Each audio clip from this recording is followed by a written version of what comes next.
أهلا بيكم في حلقة جديدة من قعدة روقان. النهاردة هنتكلم عن موضوع يمكن يكون هو السبب إن حياتنا ساعات بتبان متكررة ومملة أو حتى مسدودة، وهو التفكير النمطي. التفكير النمطي مش بس إنك تكرر نفس الحلول، لأ، هو إنك من جواك تبقى محبوس في إطار محدد، شايف الدنيا كلها من زاوية واحدة، كأنك لابس نظارة متلونة مش عايز تخلعها.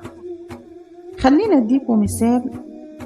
تخيلوا معايا شخص عنده مشكلة في شغله، مديره مش مقدره. أول حل بيجي في دماغه استحمل، تاني حل هسيب الشغل وادور على غيره، وخلاص عقله بيقف هنا، كأن مفيش أي احتمالات تانية في الدنيا. مع إنه ممكن يتكلم مع مديره بطريقة مختلفة، أو يطور من نفسه في نقطة المدير شايفها ناقصة، أو حتى يخلق لنفسه فرصة جوه نفس المكان.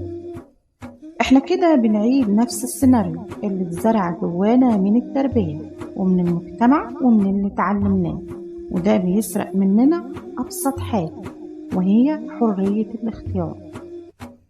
خلينا نسأل نفسنا سؤال: هو ليه مخنا بيميل للتفكير النمطي؟ الجواب بسيط.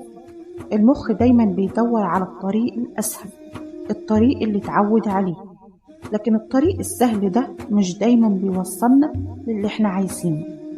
ساعات بيوصلنا لنفس الزوايا الضيقة، ونفس القرارات الغلط، ونفس الحيطان اللي خبطنا فيها قبل كده.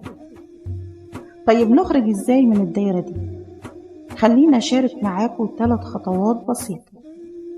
أول خطوة: غير زاوية النظر. قبل ما تاخد أي قرار اسأل نفسك: لو أنا شخص تاني مكانك كنت هعمل إيه؟ جرب تشوف الموقف من عين صاحبك، ومن عين مديرك، أو حتى من عين غريب مش فارق معاك.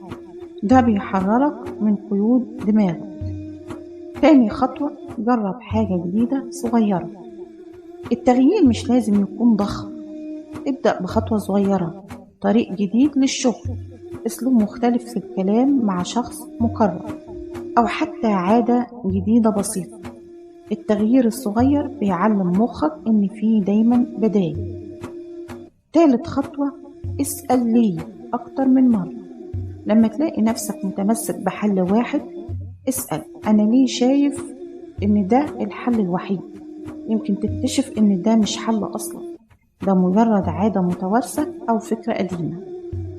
الموضوع مش سهل ومش هيجي في يوم وليلة، بس لما تبدأ تدرب نفسك هتتفاجئ إن حياتك بقت أوسع، إنك بتشوف حلول ما كانتش تخطر على بالك، وإنك بقيت أجرأ في التعامل مع التحديات. الخروج من التفكير النمطي مش رفاهية، ده طوق نجاة، لأن اللي بيمشي ورا النمطية بيعيد نفس القصة 1000 مرة، واللي يخرج منها بيكتب قصته بإيده. فاسأل نفسك: انت راضي تعيش نسخة مكررة، ولا عايز تصنع نسخة أصلية من حياتك؟ وفي آخر قعدتنا النهاردة أحب أسيبك مع فكرة صغيرة.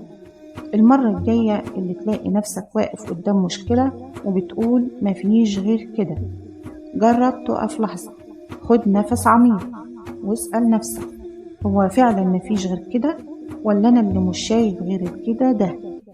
يمكن تلاقي حل كان مستخبي ورا زاوية بسيطة، أو خطوة صغيرة ما خدتش بالك منها. صدقني الدنيا مش لون واحد، ومش طريق واحد، ومش حل واحد. انت بس محتاج تدي نفسك فرصة تشوف أكتر. خلي كل يوم تدريب صغير على كسر النمط، ومع الوقت هتكتشف انك قادر تصنع لنفسك حياة مختلفة، حياة على مقاسك انت. لحد هنا نوصل لنهاية الحلقة. أشوفك في قعدة جاية، ودايما خليك فاكر: بره النمطية، بره الصندوق، هناك في مساحة اسمها الحرية. هستنى أسمع آرائكم وتجاربكم. امتى حسيتوا إنكم محبوسين في نفس الحلول، وإزاي خرجتوا منها؟ شاركوني ونكمل القعدة سوا.